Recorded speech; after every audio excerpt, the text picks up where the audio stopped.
ನಮಸ್ಕಾರ ಎಲ್ಲರಿಗೂ. ಯಾರೆಲ್ಲ ನಮ್ಮ ಶಾಸ್ತ್ರ ಸಿದ್ಧಾಂತ ನೋಡ್ತಾ ಇದ್ದೀರಾ, ಸಬ್ಸ್ಕ್ರೈಬ್ ಮಾಡ್ತಾ ಇದ್ದೀರಾ, ತಮಗೆಲ್ಲ ವಂದಿಸುತ್ತಾ ಇವತ್ತು ನಾವು ಈ ಹರಳುಗಳ ಬಗ್ಗೆ ನೋಡೋಣ. ನಿಮಗೆಲ್ಲ ಗೊತ್ತಿದೆ, ಸ್ಟೋನ್ಸ್ ಅಂತ ಕರಿತೀರ. ಸ್ಟೋನ್ ಹರಳುಗಳು ಒಂದೊಂದೇ ಮಾಡ್ಕೊಂಡು ಹೋದರೆ 6 ದಿನ 7 ದಿನ 10 ದಿನ ಇದಾಗುತ್ತೆ. ಒಟ್ಟಿಗೆ ನಿಮಗೆ ಯಾವುದು ತಗೋಬೇಕು ಅನ್ನೋದ್ರ ಬಗ್ಗೆ ಹೇಳೋಣ. ಅದಕ್ಕಿಂತ ಮೊದಲಾಗಿ ನಿಮಗೆ ನನ್ನ ಕುಲದೇವತೆಯಾದ ಲಕ್ಷ್ಮೀ ರಂಗನಾಥ ಸ್ವಾಮಿ, ಗುಂಡಪ್ಪ ಸ್ವಾಮಿ, ಗವಿರಂಗನಾಥ ಸ್ವಾಮಿ ಪಾದಾರವಿಂದಗಳಲ್ಲಿ ನಮಿಸುತ್ತಾ, ಯಾರೆಲ್ಲ ಕೇಳ್ತಾ ಇರೋ ನಮ್ಮ ಎಲ್ಲ ಕನ್ನಡ ಜನತೆಗೆ ವಂದಿಸುತ್ತಾ, ಇವತ್ತು ನಾವು ಆ ರಾಶಿಗಳಿಗೆ ಯಾವ್ಯಾವ ರಾಶಿಗೆ ಯಾವ ಒಂದು ಹರಳನ್ನು ಹಾಕಬೇಕು, ಮತ್ತು ಯಾವ ರಾಶಿಗೆ ಯಾವ ಸ್ಟೋನನ್ನು ನಾವು ಹಾಕೋಬೇಕು, ಮತ್ತು ಯಾವುದು ನಮಗೆ ಪ್ರತಿಫಲನ, ಅದರಿಂದ ಯಾವ ಥರ ನಮಗೆ ಪ್ರತಿಫಲ ಸಿಗುತ್ತೆ, ಈಗ ಸ್ಟೋನ್ ಹಾಕೋದ್ರಿಂದ ನಮಗೆ ಏನು ಪ್ರಯೋಜನ ಇದೆ ಅನ್ನೋದ್ರ ಬಗ್ಗೆ ನಾವು ಇವತ್ತು ನೋಡೋಣ. ನಾನು ನಿಮ್ಗೆ ಹೇಳಿದ ಹಾಗೆ ನೋಡಿ, ಮೇಷ ರಾಶಿಗೆ ಅವಳ, ವೃಷಭ ರಾಶಿಗೆ ವಜ್ರ, ಮೇಷ ಅಂದರೆ ಆರೀಸ್ ಅಂತ ಕರಿತೀವಿ, ವೃಷಭಗೆ ತೌರಸ್ ಅಂತ ಕರಿತೀವಿ, ಅದಕ್ಕೆ ವಜ್ರ ಡೈಮಂಡ್ ಅನ್ನ ಹಾಕ್ತೀವಿ, ಮಿಥುನಾಗೆ ಜಮಿನಿ ಅಂತ ಕರಿತೀವಿ, ಇದಕ್ಕೆ ಪಚ್ಚೆ ಗ್ರೀನ್ ಎಮರಾಲ್ಡ್ ಅಂತ ಕರಿತೀವಿ, ಮತ್ತೆ ಕರ್ಕಾಟಕ ಕಟಕ ರಾಶಿ ಅಂತಲೂ ಕೂಡ ಅದನ್ನ ಕರಿತೀವಿ ನಾವು, ಅದಕ್ಕೆ ನಾವು ಕ್ಯಾನ್ಸರ್, ಅದಕ್ಕೆ ಮುತ್ತನ್ನ ನಾವು ಧಾರಣೆ ಮಾಡ್ತೀವಿ. ಸಿಂಹಗೆ ಲಿಯೋ, ಗೊತ್ತಲ್ಲ ನಿಮಗೆ, ಲಿಯೋ ಅಂತ ಕರಿತೀವಿ, ಅದಕ್ಕೆ ರೂಬಿಯನ್ನ ಯೂಸ್ ಮಾಡ್ತೀವಿ. ನೆಕ್ಸ್ಟ್ ನಿಮಗೆ ಯಾವ್ದಿದೆ, ಕನ್ಯಾ ಅಂದ್ರೆ ವಿರ್ಗೋ ಅಂತ ಕರಿತೀವಿ. ಕನ್ಯಾಗಿ ನೀವು ಪಚ್ಚೆಯನ್ನೇ ಯೂಸ್ ಮಾಡಬಹುದು, ಪಚ್ಚೆಯನ್ನ ಯೂಸ್ ಮಾಡ್ಕೊಳ್ಳಿ ಕನ್ಯಾ ರಾಶಿಯವರು. ನೆಕ್ಸ್ಟ್ ತುಲಾ ರಾಶಿಯವರು ಲಿಬ್ರಾ ಅಂತ ಕರಿತೀವಿ, ಇಂಗ್ಲಿಷ್ ಲಿಬ್ರಾ. ತುಲಾ ರಾಶಿಗೆ ವಜ್ರವನ್ನೇ ಯೂಸ್ ಮಾಡಿ, ವಜ್ರವನ್ನು ಯೂಸ್ ಮಾಡಿ ಅವರು ಲಿಬ್ರಾ ರಾಶಿ ಅವರಿಗೆ ಅದು ಬರುತ್ತೆ. ನೆಕ್ಸ್ಟ್ ಧನಸ್ಸು ಸಿಗಿಟೇರಿಯಸ್ ಅಂತ ಕರಿತೀವಿ, ಅದಕ್ಕೆ ನಾವು ಧನಸ್ಸಿಗೆ ಯಾವ್ದು ಯೂಸ್ ಮಾಡ್ತೀವಿ, ಕನಕ ಪುಷ್ಯರಾಗ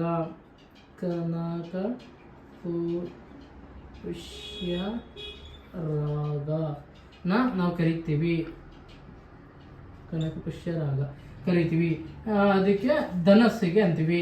ಮತ್ತೆ ಮಕರಕ್ಕೆ ನಾವು ಯಾವ್ದನ್ನು ಯೂಸ್ ಮಾಡ್ತೀವಿ ಅಂದ್ರೆ, ಮಕರಕ್ಕೆ ಇಂದ್ರನೀಲ ಅಥವಾ ನೀಲಿ ಅಂತಾನೂ ಕರೀತಾರೆ. ಕೆಲವರು ನೀಲಿ ಬಣ್ಣ ಅಂತ, ನೀಲಿ ಬಣ್ಣ ಪ್ಯೂರ್ ನೀಲಿ ಬರಲ್ಲ, ಇನ್ನು ಸ್ವಲ್ಪ ಬ್ಲರ್ ಆಗಿ ಬರುತ್ತೆ, ಸ್ವಲ್ಪ ಇಂದ್ರನೀಲ ಅಂತ ಕರಿತೀವಿ. ಇದಕ್ಕೆ ನಾವು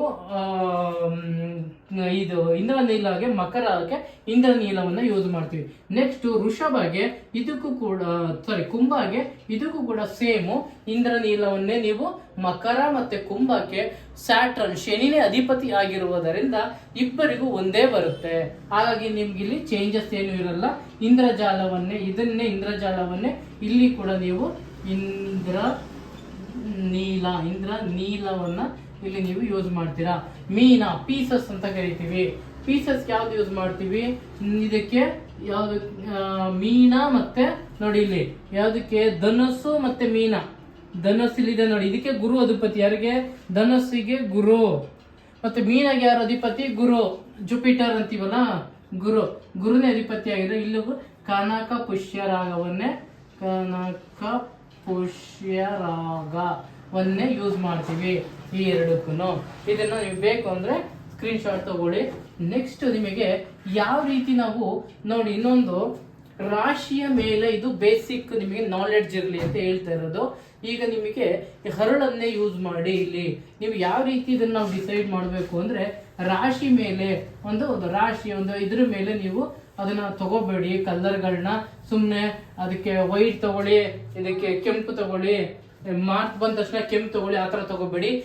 ಲಗ್ನ ಯಾವ್ದಿರುತ್ತೋ ಅದನ್ನ ತಗೊಳ್ಳಿ. ನಿಮ್ದು ಲಗ್ನ, ಫಾರ್ ಎಕ್ಸಾಂಪಲ್ ನೋಡಿ, ಈಗ ನಿಮ್ದೊಂದು ಕುಂಡ್ಲಿ ಹಾಕ್ತೀನಿ, ಇಲ್ಲಿ ನಿಮ್ಗೆ ಒಂದು ಕುಂಡ್ಲಿ ಹಾಕಿ ತೋರಿಸ್ತೀನಿ ನೋಡಿ.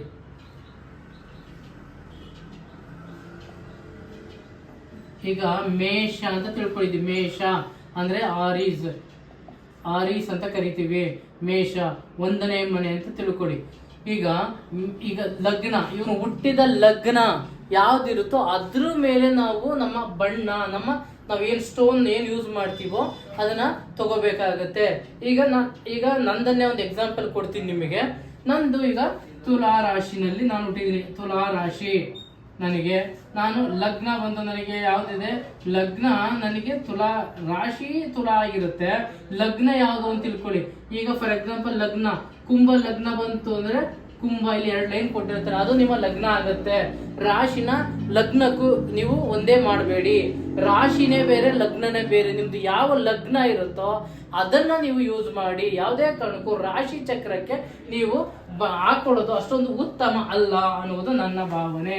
ಹಾಗಾಗಿ ನೀವು ನಿಮ್ಮ ಯಾವ್ದು ಲಗ್ನ ಅಂತ ತಿಳ್ಕೊಂಡು ಆ ಲಗ್ನಕ್ಕೆ ತಕ್ಕಂತೆ ನೀವು ಧಾರಣೆ ಮಾಡ್ಕೊಳ್ಳಿ. ನಿಮಗೆ ಈಗ ನಾನು ಇಲ್ಲಿ ಹೇಳ್ತೀನಿ ನಿಮಗೆ ನೋಡಿ. ಈಗ ಫಾರ್ ಎಕ್ಸಾಂಪಲ್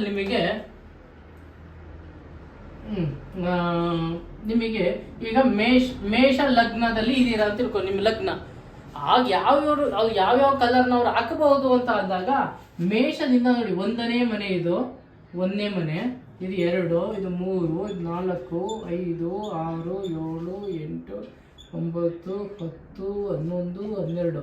ಈಗ 12 ಮನೆಯಲ್ಲಿ ನಾವು ಏನ್ ಮಾಡಬೇಕು, ತ್ರಿಕೋನ ತಗೋಬೇಕಾಗತ್ತೆ. ಇಲ್ಲಿಂದ ಹೇಗೆ 1ನೇ ಮನೆಯಿಂದ 5ನೇ ಮನೆ, 5ನೇ ಮನೆಯಿಂದ 9ನೇ ಮನೆ.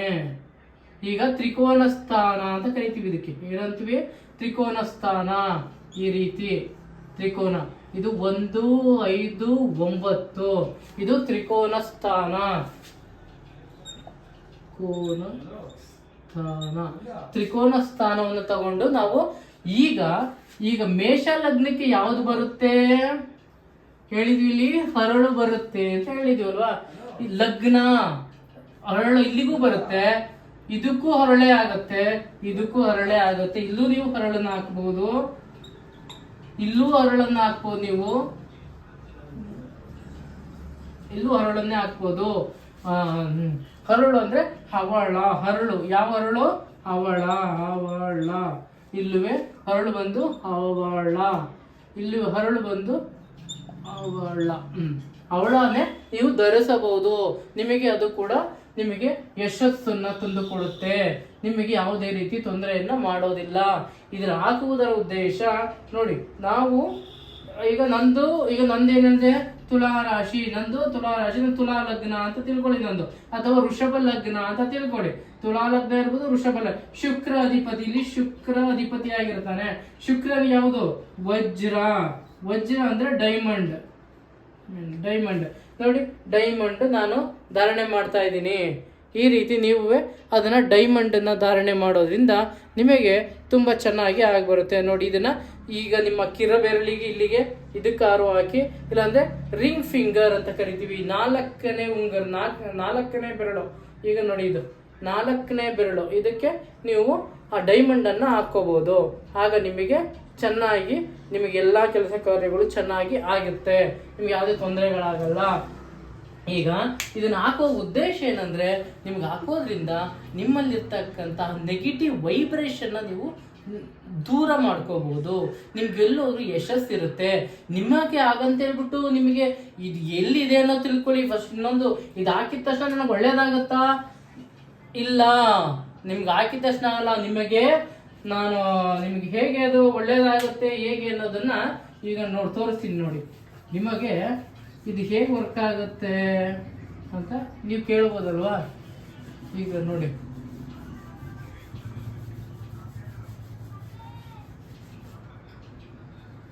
ನೋಡಿ, ನಿಮಗೆ ದಶಾ ಭುಕ್ತಿ ಅಂತರ್ಭುಕ್ತಿ. ದಶಾಭುಕ್ತಿ, ಅಟ್ಲೀಸ್ಟ್ ಈ ದಶಾಭುಕ್ತಿ ನಿಮಗೆ ನೆಗೆಟಿವ್ ಆಗಿದ್ರೆ ಮಾತ್ರ ಇದನ್ನ ಹಾಕಿ, ಇಲ್ಲ ಅಂದ್ರೆ ಹಾಕಕ್ ಹೋಗ್ಬೇಡಿ. ನಿಮಗೆ ದಶಾಭುಕ್ತಿ ಚೆನ್ನಾಗಿಲ್ಲ, ನಿಮಗೆ ನೀಚನಾಗಿದ್ದಾನೆ ನಿಮ್ಮ ಲಗ್ನದಲ್ಲಿ, ನಿಮ್ಗೆ ಯಾರಿದ್ದಾನೆ ಅಲ್ಲಿ ಅವನು ನೀಚನಾಗಿದ್ರೆ ಆಗ ಮಾತ್ರ ನೀವು ಹಾಕಿ ಸುಮ್ನೆ ಹಾಕ್ಬೇಡಿ. ಅದನ್ನು ತಿಳ್ಕೊಳ್ಳಿ. ಈಗ ನನಗೆ ತುಲಾ ರಾಶಿನಲ್ಲಿ ಇದ್ದೀನಿ, ತುಲಾ ರಾಶಿನಲ್ಲಿ ನಾನು ತುಲಾ ಲಗ್ನದಲ್ಲೇ ಇದ್ದೀನಿ ಅಂತ ತಿಳ್ಕೊಳ್ಳಿ. ವಜ್ರ ಹಾಕೊಂಡಿದ್ದೀನಿ. ನನಗೆ ಯಾವಾಗ ಬೇಕು, ಶುಕ್ರ ನನಗೆ ನೀಚನಾಗಿದ್ದಾಗ, ನಾನು ಶುಕ್ರನ ಅಧಿಪತಿ, ನನಗೆ ಶುಕ್ರ ನೀಚನಾಗಿದ್ದಾಗ ನಾನು ಹಾಕ್ಬೇಕು. ಶುಕ್ರ ಚೆನ್ನಾಗಿದ್ರೆ ಹಾಕ್ತೀರಾ, ಹಾಕೋ ಅವಶ್ಯಕತೆ ಇಲ್ಲ. ಅವನು ಒಳ್ಳೆ ಜ್ಯೋತಿಷ್ಯರನ್ನ ಸಂಪರ್ಕಿಸಿ ಅವ್ರ ಹತ್ರ ನಿಮ್ಮ ಜಾತಕವನ್ನ, ಯಾರು ಅಡ್ವಾನ್ಸ್ ಜ್ಯೋತಿಷ್ಯ ಮಾಡಿರ್ತಾರೋ ಇಲ್ಲಾಂದ್ರೆ ಒಳ್ಳೆ ಉತ್ತಮವಾಗಿರ್ತಂಥವ್ರ ಸಂಪರ್ಕಿಸಿ, ನೀಚನಾಗಿದ್ರೆ ಅವನೇನಾದ್ರೂ ನಿಮಗೆ ತುಂಬಾ ನಿಮಗೆ ಅವನೇನಾದ್ರು ತುಂಬ ಚೆನ್ನಾಗಿದ್ರೆ ನೀವು ಹಾಕೋ ಅವಶ್ಯಕತೆನೇ ಇಲ್ಲ. ಇದನ್ನು ತಿಳ್ಕೊಳ್ಳಿ. ಹಾಕ್ಲೇಬೇಕೆಲ್ಲ ಅಂತ ಇಲ್ಲ ಎಲ್ಲೋ. ನಿಮಗೆ ಅವನೇನಾದ್ರು ನೆಗೆಟಿವ್ ಆಗಿದ್ರೆ, ನಿಮ್ಗೆ ಯಾವ್ದು ಕೆಲಸ ಕಾರ್ಯಗಳು ಆಗ್ತಾ ಇಲ್ಲ ಅಂದರೆ, ತೊಂದರೆ ಆಗ್ತಾ ಇದೆ ಅಂದರೆ, ನೆಮ್ಮದಿ ಇಲ್ಲ ಅಂದಾಗ, ಇದು ಬೇಕು ಅಂದಾಗ ಮಾತ್ರ ನೀವು ಧಾರಣೆ ಮಾಡಿ. ಸುಮ್ಮನೆ ನಮ್ಮ ರಾಶಿ ಇದು, ನಮ್ಮ ಲಗ್ನ ಇದು, ನಾನು ಹಾಕ್ತೀನಿ, ತಪ್ಪು. ಚೆನ್ನಾಗಿದ್ರು ಹಾಕಕ್ಕೆ ಹೋಗ್ಬೇಡಿ ಅಂತ ಅವಶ್ಯಕತೆ ಇಲ್ಲ. ಬೇಕಿದ್ದಲ್ಲಿ ಮಾತ್ರ ನೀವು ಇದನ್ನ ಧಾರಣೆ ಮಾಡ್ಕೊಳ್ಳಿ ಅಂತ ಆಮೇಲೆ ಹೇಳ್ತೀನಿ. ಮತ್ತೆ ನೀವು ನಿಮ್ಮ ಲಗ್ನದ ಪ್ರಕಾರ ನೀವು ಧಾರಣೆ ಮಾಡಿ. ಯಾವತ್ತೂ ರಾಶಿ ಪ್ರಕಾರದಲ್ಲಿ ಹೇಳ್ತಾರೆ ಎಲ್ಲರೂ, ಈ ರಾಶಿಗೆ ಹಾಕಡಿ. ಅದು ನಿಮ್ಮ ದಶಾಭಕ್ತಿ ನೋಡ್ಬಿಟ್ಟೆ ನೀವು ಡಿಸೈಡ್ ಮಾಡಿ. ದಯವಿಟ್ಟು ನಿಮ್ಮ ರಾಶಿ ಯಾವುದು ಅಂತ ತಕ್ಷಣ ತಿಳ್ಕೊಂಡ ತಕ್ಷಣ ನೀವು ಹರಳುಗಳನ್ನ ಧಾರಣೆ ಮಾಡೋದು, ಹವಳಗಳನ್ನ ಹಾಕೊಳ್ಳೋದು, ವಜ್ರಗಳನ್ನ ಹಾಕೊಳ್ಳೋದು, ನೀಲಿ ಹಾಕೊಳ್ಳೋದು, ಇದು ನಿಮಗೆ ಬೇಕಾ, ಅವಶ್ಯಕತೆ ಇದೆಯಾ ಫಸ್ಟ್ ತಿಳ್ಕೊಂಡು ಆನಂತರ ಮುಂದುವರಿರಿ. ದಯಮಾಡಿ ಸುಮ್ಮನೆ ಎಲ್ಲ ಹರಳುಗಳು ಸಿಗುತ್ತೆ, ದುಡ್ಡಿದೆ ಅಂತ ಹೇಳ್ಬಿಟ್ಟು ದಯವಿಟ್ಟು ತಗೊಂಡು ಹಾಕೋಬೇಡಿ. ಅವಶ್ಯಕತೆ ಇದ್ದರೆ ಮಾತ್ರ ಧಾರಣೆ ಮಾಡಿ ಅಂತ ಹೇಳ್ತಾ, ಇದು ಹಾಕೊಳ್ಳೋದ್ರಿಂದ ನಿಮ್ಮ ನೆಗೆಟಿವ್ ವೈಬ್ರೇಷನ್ ಕಮ್ಮಿ ಆಗುತ್ತೆ, ನಿಮಗೆ ನಿಮ್ಮ ಎಜುಕೇಷನ್ ರೈಸ್ ಆಗುತ್ತೆ, ನಿಮ್ಮ ಕೆಲಸ ಕಾರ್ಯಗಳು ಬೇಗ ಆಗುತ್ತೆ, ನಿಮ್ಮ ಯಶಸ್ಸು ತುಂಬ ಚೆನ್ನಾಗಿರುತ್ತೆ ಅಂತ ಹೇಳ್ತಾ ಇವತ್ತಿನ ಈ ಕಾರ್ಯಕ್ರಮನ ಮುಗಿಸ್ತಾ ಇದ್ದೀನಿ. ದಯಮಾಡಿ ಎಲ್ಲರೂ ಸಬ್ಸ್ಕ್ರೈಬ್ ಮಾಡಿ, ಲೈಕ್ ಮಾಡಿ, ಶೇರ್ ಮಾಡಿ ಅಂತ ಕೇಳ್ಕೊತೀನಿ.